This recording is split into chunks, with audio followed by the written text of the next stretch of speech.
Kate from Prezly here, and today we're talking about how to send an email pitch that gets replies. So first you need to know who you're pitching. Ideally, this is someone you've already got an established relationship with, someone whose work you're familiar with, and so you know what audience they serve. If so, that's great. If you're not quite there, then you might want to just take 15 minutes to revisit some of their social media profiles and have a look at the publications they normally write for to just make sure they're still working at those. And this is why it's super helpful to have the contact details up to date, because then you can just click through them, just double check that everything is the way it should be. It's also great if it's not someone you've worked with before and perhaps your colleague has, because maybe they've done some of the work for you by linking this contact's social media details here, the organizations they work with, and maybe even left you a helpful little note to say what this person responds well to.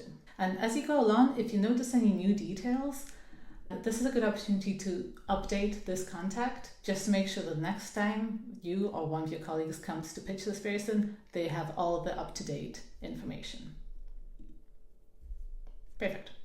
Great, so now we're good to go, and we can pitch Jasper either by going to the Combat menu here and pressing Create Pitch, or we can go over to the pitch area. I've already started one here, so I'm just going to open this one up. Okay, so here's where we need to get a little intentional. First question, does my story fit this contact? So we saw from his contact page that he's currently working for a surfing magazine. So does this story match what he's interested in? Yes, it does, so we're good. If that fit wasn't quite there, then I would look for a way to make this relevant to the thing that he is writing about. But this title is a little long. So from the data we've collected through Prezly over the years, we know that subject lines that are 20 characters and fewer tend to get more opens. And actually during our roundtable interview with 2 journalists, they also told us that they much prefer subject lines that are concise and to the point. Our data shows that actually subject lines with just 3 words in tend to perform best, but that seems a bit of a push here, so I'm just going to chop this in half. Still says pretty much the same thing, and it's a lot shorter, more to the point. Yep, that works for me. For the main pitch, you can see it's already pretty short. Again, our engagement data from Prezly shows that pitches that are 100 words or fewer tend to perform best, so this looks fine. When it comes to personalization, it doesn't always mean you have to name drop every recent article that the contact you're pitching has written. In fact, that can often look a bit formulaic, a little bit forced. Instead, look for a natural way to show that you're a human who has done some research on this person and are thoughtfully reaching out to someone who they think is a genuine fit for their story. So here, because we've met this person before, I'm being pretty friendly and informal and personalizing it that way. And I always just use the little autocomplete for the first name just to make sure that I don't spell anything wrong when I'm reaching out. I'll also insert my signature here using the site contacts. And it's just here, and I'll format it as a signature.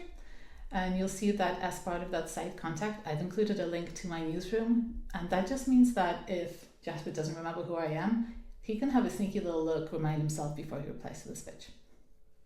And the last thing I'll do is click into the settings here and relate it to my newsroom.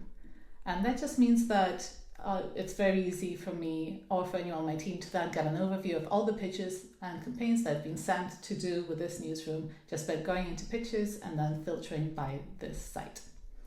Okay, and I think we're good to go. So let's hit send. I'm sure.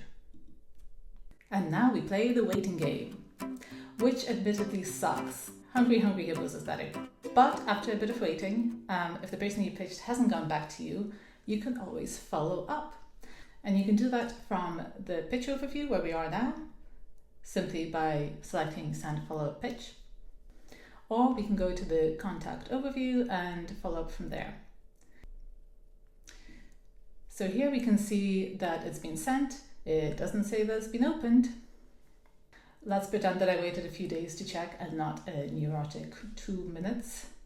So maybe I want to give him a nudge.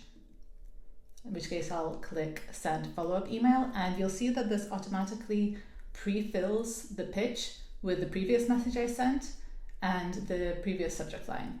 So that just means that when he gets this next email, he'll see the thread of the previous pitch, and it's just going to look a lot more natural. It's not going to look like I'm sending it through a tool. It's as if I'm just sending it from my own email, but with the added benefit of it being visible across my team.